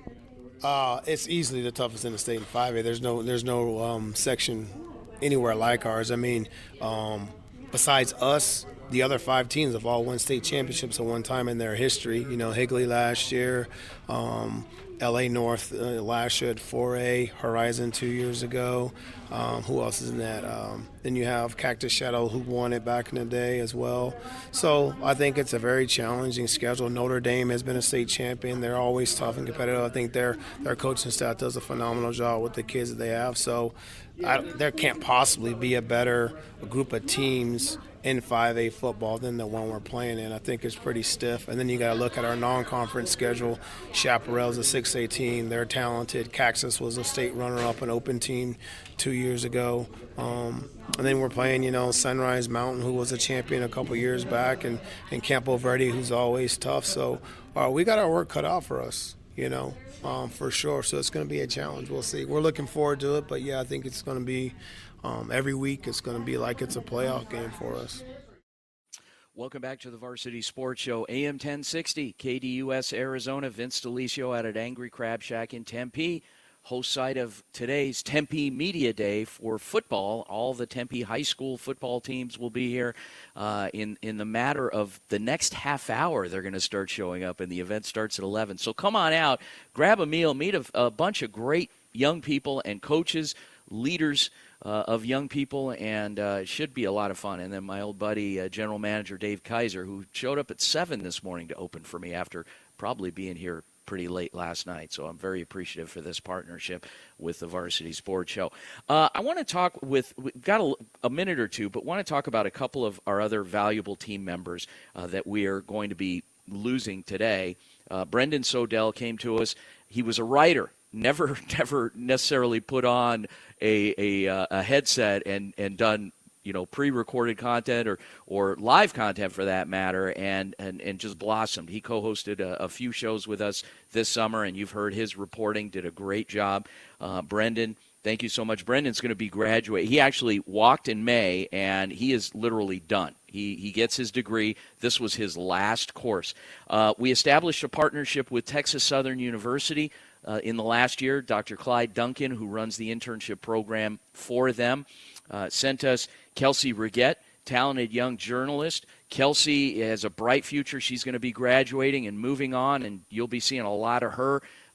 She might even be reporting the nightly news for one of the major networks one day in the near future. And then, of course, Kenji Ito. Kenji ran production for us last year, did a lot of that on a freelance basis, joined us this summer as an intern, and will do a little bit of game broadcast for us in the fall as well. Kenji will be graduating in December.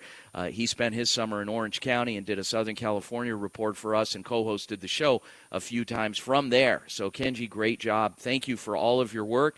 Guys, when we come back from the break, we are going to have our very own Connor Ackerley. Connor, who's going to be at Media Day today as the quarterback for Corona del Sol. Connor was the youngest member of our summer intern crew, and we'll talk about internships at the high school level as the show goes on later on. But Connor interviews Tempe High School head football coach Sean Freeman.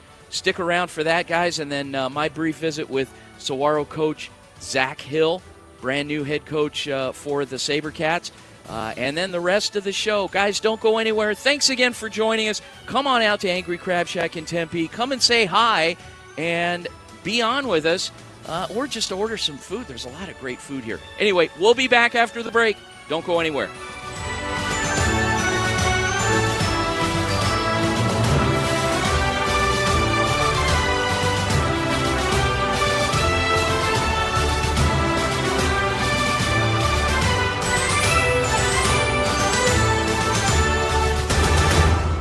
Have you downloaded the KDUS AM 1060 skill for Alexa yet? Food. Alexa is frustrated. No matter how many times do you ask, the answer is mail, chicken. Once you're ready, say Alexa, open KDUS AM 1060 to listen to your favorite shows. This is Carefree Arizona Mayor John Crane. When I look for political advice, I don't call Vince. But when I need a good laugh to start my weekend, I listen to Varsity Sports Show. Still Arizona's home for youth, high school, college, and you on AM 1060 KDUS. This is Coach Lucas Ramirez, and you are listening to the home of the Saguaro Sabercats, the Varsity Sports Show, on AM 1060 KDUS. The Angry Crab Shack in Tempe, with an experience so good it remains indescribable, with something for every seafood lover. Try one of their amazing custom seafood boils, sandwiches, appetizers, and salads. Angry Crab Shack Tempe is located east of I-10 on Warner Road, 480-674-3847. The Angry Crab Shack in Tempe. Come ready to eat. Hey there, my name is Connor Ackerley with the Varsity Sports Show. I am a senior at Corona del Sol High School where I play quarterback. I'm excited to bring you the content you want to hear and see over this summer, whether it be interviews, features, or co-hosting a show. If you want an exclusive look at the high school offseason and how to navigate it, stay tuned for all that and more. It'll be a behind-the-scenes look of the hard work that gets put in the summer to show you what gets put in the fall, winter, and spring. So tune in to the Varsity Sports Show. We'll do what's best for the team, and we'll do what's best for you. The Rich Eisen Show, coming to you weekdays from 3 to 5 p.m. here on KDUS AM 1060 and KDUS1060.com.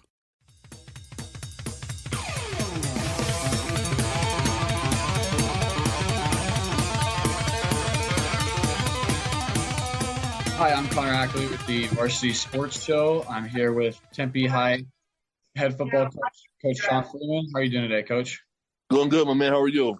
Pretty good. Last week here with the Varsity Sports Show, I got a big interview with Coach Freeman. You guys have your Tempe Union Media Day this Saturday, so I'll be able to see you there. Hopefully, nice. if Coach Barro invites me. So let's just get right into it. So last year, first year coaching this program, there's been a lot of turnover there. Obviously it was a rough year trying to turn the program around. And what were your takeaways last year, just being new at the program? Ton of potential in this program, and in the school in general is a ton of potential. We just had to do a better job of recruiting our hallways and unearthing that potential that's here at Tempe. And I think we did a good job this year. Right now, we're at about 100 kids in the program total right now. So, we had to step our game up, social media wise, being more proactive. Myself and my JV head coach, Coach Burnett, which is the counselor here. So always in the hallways, getting kids come out. But there is a huge potential here at Tempe High School that can really make some noise. Okay. And, your first year, again, like I said, so you kind of had not a very large impression on the kids and what they're about, but what returning players should we look out for next year? There's the senior Cameron Jackson, probably our go-to guy right now. But also, we have McWilliams, receiver DB, Saul Mendez, quarterback, TK Galbraith, quarterback. Sean Reed, running back. There's a ton of kids here that were here last year, but we definitely had to move some pieces around in order to get them to see their potential and what they can do. So there's a couple of guys that we have, but there's plenty more. You mentioned in an interview last year when you first got the job that Coach Brian Walker, has been a kind of a mentor for you. And he coached Tempe for 12 years, and you kind of mentioned that he encouraged you to get the job. So what has he meant to you as you've been a head coach now, and what has he kind of taught you? Coach Walker, growing up, coming up as a coach and young coach, I was around him and a lot of coaches like Coach Lopez, Ward Lopez, Desert Ridge, Samuel Johns, and those guys. So I got to really see what Coach Walker was doing those years here. I didn't know the impact he had here at Tempe High School, and that's definitely something that when we spoke, a year ago, that's what we were saying. Hey, you're the right guy for the job.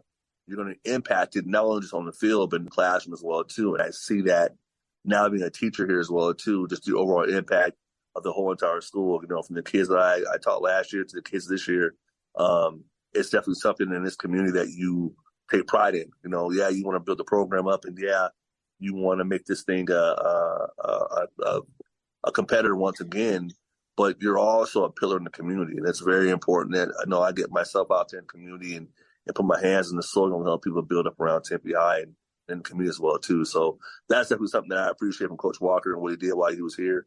And his legacy is still cemented here at Tempe High School. Yeah, and you came from Westwood. You were the defensive coordinator at Westwood, which is also your alma mater. You played in 2001 on the state championship team. Was it kind of difficult to leave your alma mater? And I mean, obviously, going from D coordinator to head coach is a step up, but still, was it difficult to have to kind of leave that place that you have so much history at? Not really. At the end of the day, I'm needed here at Tempe High School. I was blessed to play at Westwood and help take that team to a state runner-up, but also come back as a coach and affect the lives of kids that I might not play with their parents, back in the day, or their uncles, and so leaving there, you always have ties to it, but knowing that you're going to go somewhere else where you can help it grow and become back to its ways again. I mean, that to me is, what I was meant to do. And so, it was a little bittersweet at the end, but, my calling's here at Tempe High. Yeah. Real quick, last question before you go. Walk me through your game day routine. What does a Friday look like for Coach Freeman? Man, a Friday is for my class. It's awesome because it's a chill day. It's a chill day for Coach Freeman. It's going over the game plan one more time. It's going over our pre-practice. We'll just get my mind right. I still feel like a lot of us coaches that play ball, that Friday night is just you get pumped for Friday night as well too. You can't get too jacked up, but like it's going through your head. You're piecing it play by play. What impact plays you got, and just make sure your guys are right. I see my guys the whole time. I'm pushing them, bumping chests with them a little bit, just making sure they're ready to go, man. So it's a very mental, cerebral day, but also it's a fun day because it's Friday Night Lights. Man, it's once you hit those lights, it's go time. So I made sure I got my playlist going. Got some old school guys in there, some Pac, some Biggie, some Jay-Z in there, and ready to have fun. All right. Well, that was Coach Freeman from Tempe High School, the head football coach. Coach, thank you for joining me. No problem, man. Good job.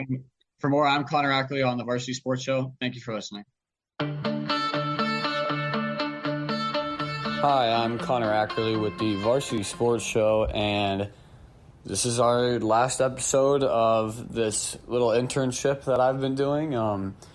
It's been a really fun chance for me to get to see what the journalism world is like and get to go out and interview some people and, do some good stories on some very interesting topics that I find interesting, and I think the listeners, you guys, find very interesting. So, I plan on going to college and doing journalism in college. I plan on continuing to pursue this journalistic career in broadcasting, whether it's radio or on the TV or maybe it's just editing. But yeah, I had a lot of fun. I'm glad that you guys were able to be along for the ride. Hopefully you guys will be seeing some more of me, whether I'm the one being interviewed, whether I'm the one doing the interviews, if I'm on the radio show again, because I'll be out in the high school football world doing my thing, playing quarterback. So hopefully this is not the last you guys hear from me. So I am Connor Ackerley with the Varsity Sports Show, and thank you for listening all summer. I had a lot of fun. And go Varsity.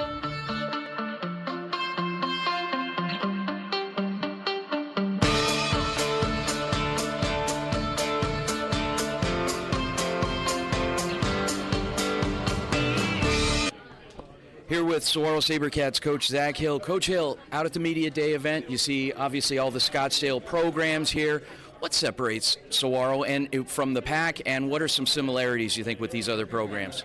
Well, I think, obviously from a Saguaro standpoint, there's a lot of rich history and tradition, a lot of championships, and I'm just excited about getting with these kids and finally getting the pads on and being able to get out there and go. I'm still getting familiar with some of the lay of the land and, being the first year and 9 months in, I guess, for being the Saguaro head coach. So just trying to take it all one day at a time and, excited that there's so much talent around the the state, really, though, too. When I was coaching before at Boise State or some other schools and recruiting, you kind of knew what schools to go to, and there was kind of a bunch of just a couple of schools that had like real guys, and now it's like there's so many schools that have talent. There's so much more, teams that are having success, and so it's fun. We got a good schedule this year. Speaking of the schedule, season opener at ALA Queen Creek, some familiarity there. You were at Gilbert North last year. What can you tell us? What are you expecting? It's a good, well-coached team. They're tough. Obviously, Coach Detmer does a great job. Max, their offensive coordinator, and they're going to be coached well. They're going to have good scheme, and they're going to be sound in what they do.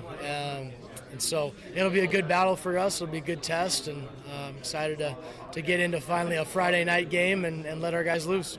Thanks, Coach. All right, appreciate it. Welcome back to the Varsity Sports Show. We just heard from new Saguaro SaberCat head coach Zach Hill, and prior to that, Connor Ackerley. So let me tell you a little bit about Connor. Connor was the youngest member of our team this summer, and he comes from a journalism pedigree in that his mom is the famous Jody Jackson that's been around and reporting for different pro teams here in the Valley, and currently beat reporter for the Arizona Diamondbacks. And so it's interesting when if you're the son of a coach, chances are you're going to be involved in athletics or you're going to be coaching one day, and same thing goes with different professions like medicine, unless you get exceptions, and automotive, sometimes because you're around it, you develop a passion for it.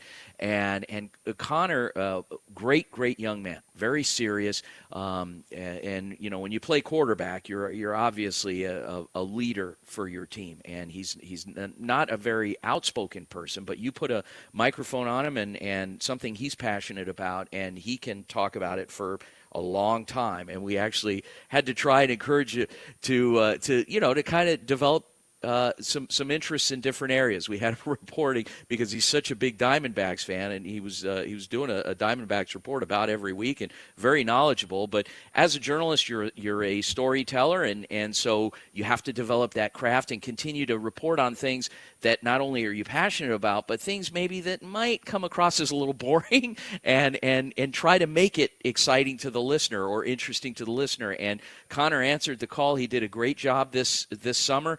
When most people are on vacation and just taking time off, Connor was out there working. Not only was he leading his team in workouts, and visiting schools, but he was also turning in assignments for us, and he took this internship very seriously. And we're looking forward to covering the Corona del Sol Aztecs this fall, once again as their official broadcast and production team. And Connor's going to be a big part of that because we're going to be interviewing him post-game. So win, lose, or draw, and hopefully more wins than anything. But thanks again, Connor, for your work. You were amazing. Looking forward to continuing to work with you. You've got a bright future in this, not only in athletics, in figuring out your college options, but in journalism as well. So that being said, when we come back from the break, we're going to be joined by Chris Eaton. He's the guy behind Gridiron, Arizona, and he covers everything 5A, 6A football, sports, and he's out there. And if you see that green Gila Monster logo, that's Chris Eaton. So Chris will be joining us, weighing in on Tempe in general. We'll be back after the break. Don't go anywhere.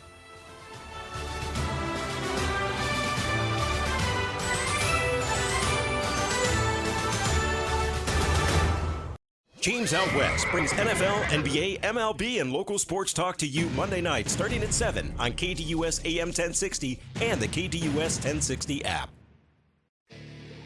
Coaches, the Varsity Sports Show wants to be part of your team in 2023. We have a proven track record of providing the most coverage of your teams with Thursday and Friday night football. We will spotlight your players with multi-camera game broadcasts, pre- and post-game interviews, and segments on our Saturday morning radio show. With over 100 games broadcast in 2022, we will be exceptional for your team. Call, text, or email 480-220-4629 or info@varsitysportshow.com. In 2019, the JV Sports Show podcast began with the idea of spotlighting young people in our community.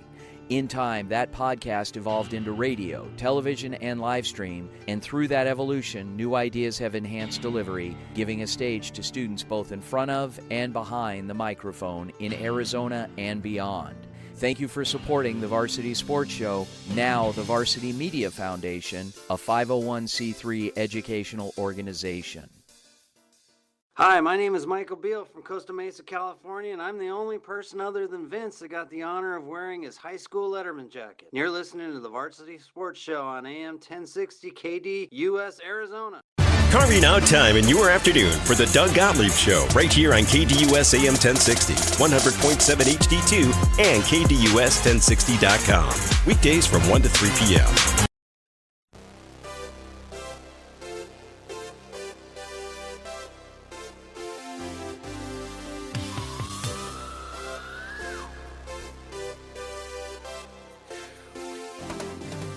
Welcome back to the Varsity Sports Show, AM 1060 KDUS, Arizona. Vince DeLisio out at Angry Crab Shack Tempe, one of our valuable, important partners here of the Varsity Sports Show. Without them, there's no us. And General Manager Dave Kaiser, who joined us in the first segment, with a heart bigger than anyone and in giving back to the community. So anyway, that being said, we are joined on the line by a friend of the program from Gridiron, Arizona, who is a preeminent expert in Arizona high school football, and particularly in the bigger schools, the 5A, 6A, and covers things year-round, just does an amazing job, is coming on to talk some Tempe schools with us. Chris Eaton. Chris, good morning, sir. Hey, good morning, Vince. Thanks for having me on there.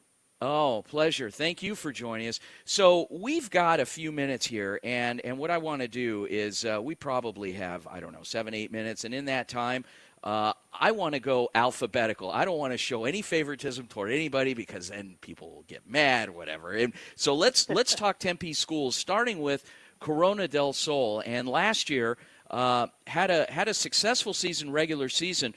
Got surprised in the first round by Mesa. What are you expecting with Corona? Yeah, they did. They'd played Mesa the first game of the season. I was out at that game, got to see Connor Ackerley and the gang win. And then Mesa got better as the season went on and surprised in the playoffs. I think the Aztecs had a few injuries there. But looking forward to them. Connor Ackerley, of course, back. He's going to be a 3-year starter this year. Big-time prospect as a junior wide receiver. They got Raiden Vines-Bright. He's got 9 offers, including some big schools, both the Arizona schools and Michigan and Ole Miss. Very tough schedule this year for the Aztecs and Coach Barro. They lost a couple linemen from last year's team, including one with the last name of Pete. But it seems like this juggernaut is ready to reload and keep going, particularly in the trenches. Any standouts in particular? I know there's a young man, defensive lineman, that was one of our big men of the week named Ty Abella. Anybody else stand out to you? Yeah, I like Ty Abella. He was the guy I was going to mention there in the trenches. Had 2 sacks in 5 games for Corona last season. A couple of defensive players I like, not necessarily guys in the trenches, but Elijah McKay. He plays linebacker and safety, and then actually will switch back over the offense. It goes Zuri Glenn. They're deep at wide receiver. He had over 500 yards receiving last season as well. Now, for balance, obviously, they can't throw the ball. Well, they can every single down if they want to, but I think they're going to got to throw have the a ball running more game this year. Yeah. Yeah. What are you expecting from the running game? They lost their running back, John Kubot. What do you think? How does that look? Yeah, I'm a little concerned about that aspect of it, especially with the tough schedule early in the season that this team has. Because you look at it, they come out of the gates. They got the little rematch with Casa Grande, where Coach Barro used to play, and then they got Centennial Pinnacle Chandler right out of the gates before facing that tough Marcos team within the district. And losing Kubat, they're going to have to figure out who the running back's going to be to give some balance to the offense, so teams aren't just pinning their ears back and chasing after Connor. Let's talk Desert Vista. Scooter Molander, he's won state championships at every place he's been a head coach. What do you think? Yeah, this is kind of a rebuilding of the culture. I mean, you talk to him, and he started up that Eastmark program from scratch. But, this is the Desert Vista team that only won 2 games last season. He's the 4th coach in 4 years for the school. They get a really talented wide receiver there in Ron Martinez. He's a senior. He's got offers from Army, Minot State, North Dakota, and Utah Tech. But then it's a tough schedule, and they've had some transfers out. So it's going to be a young team this year. They and another big man of the week, a young man by the name of Isaiah Packer that Scooter nominated, and we had him on this summer, and a lot of upside with this young man.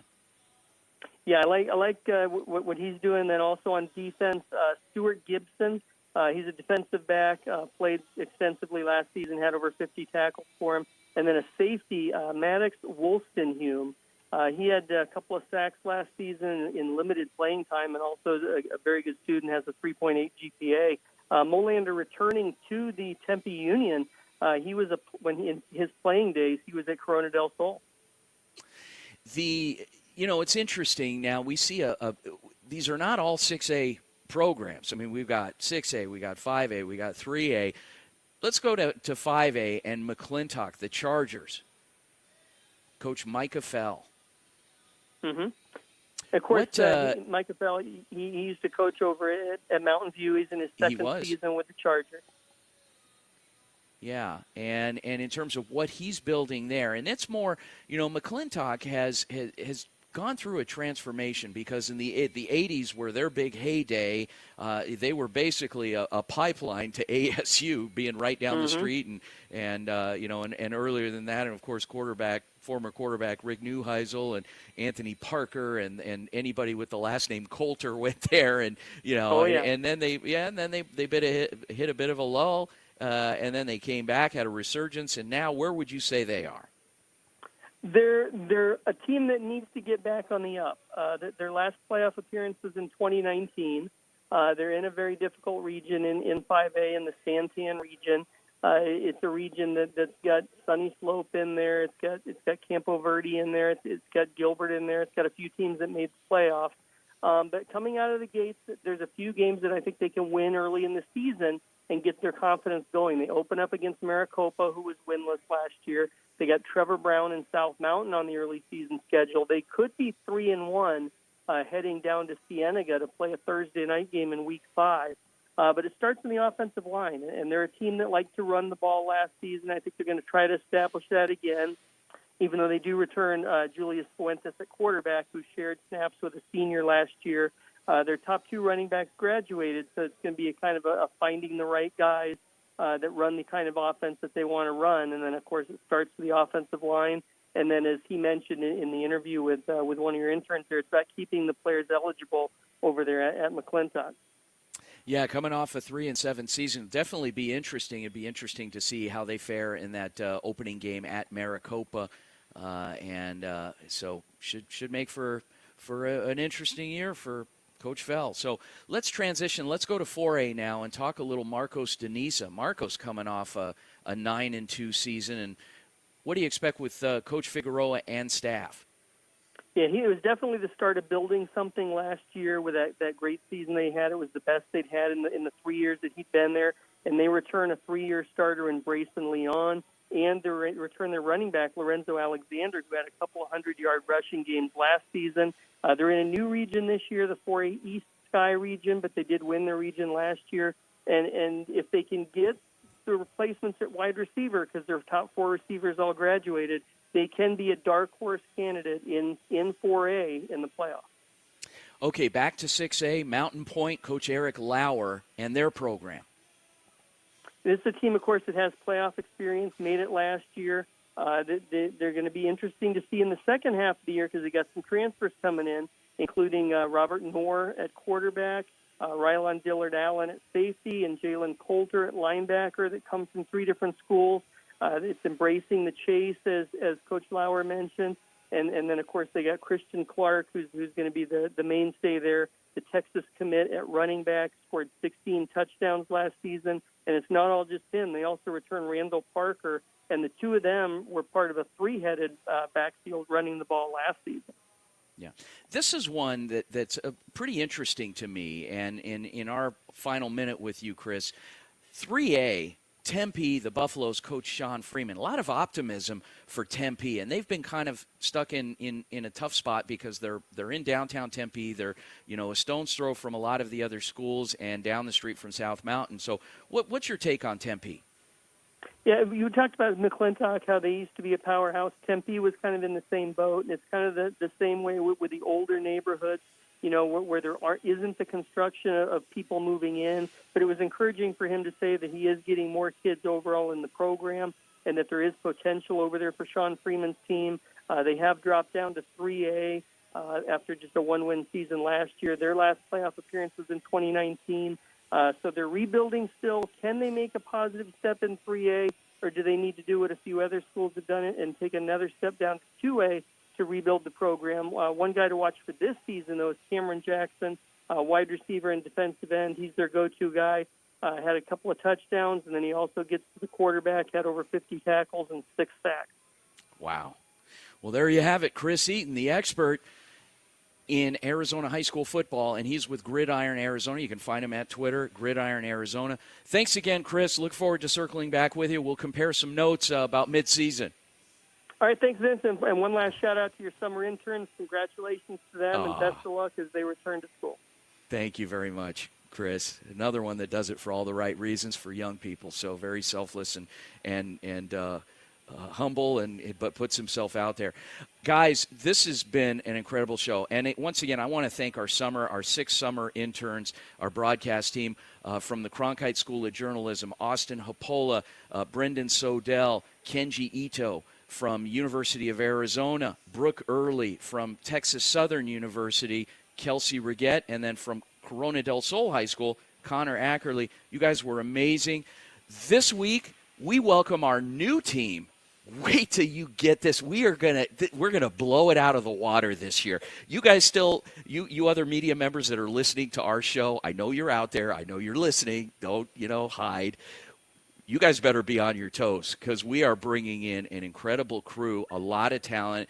We are even going to Florida to farm some talent. So it is. I'm not going to say anything more, but you guys stay tuned. There's a lot of stuff coming this week with some things format-wise that we're changing up, making it exciting, keeping people on their toes. It's going to make for an interesting fall, and I am just excited beyond belief for what we have in store for everyone out there. If you are going to love it, stay tuned. And if you don't listen. But I think you will. We're going to have a lot of fun with it. Guys, thanks so much for joining us here on the Varsity Sports Show. Another Saturday in the books. And we were joined, again, Dave Kaiser, the general manager out here at Angry Crab Shack Tempe. Come on out, guys. I'm headed to Arcadia after this for their media day. Had a chance to catch up with the Tempe coaches this week, the Scottsdale coaches this week.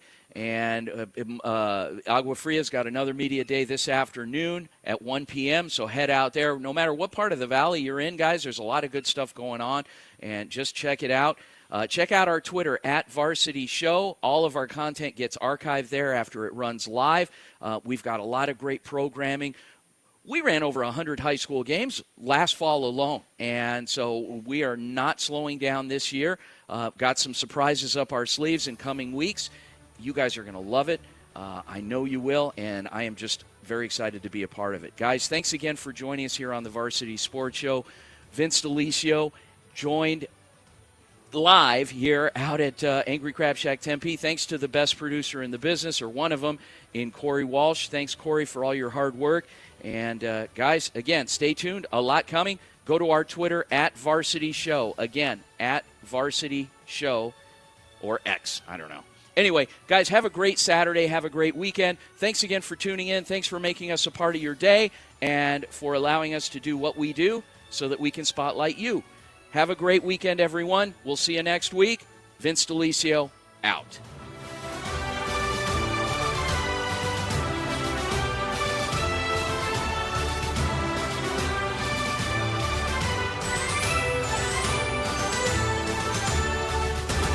In 2019, the JV Sports Show podcast began with the idea of spotlighting young people in our community. In time, that podcast evolved into radio, television, and live stream, and through that evolution, new ideas have enhanced delivery, giving a stage to students both in front of and behind the microphone in Arizona and beyond. Thank you for supporting the Varsity Sports Show, now the Varsity Media Foundation, a 501c3 educational organization. Broadcasting from the Superbook Sports Studios, KDUS AM 1060 Tempe, Phoenix, and KSLX HD2 Scottsdale, Phoenix.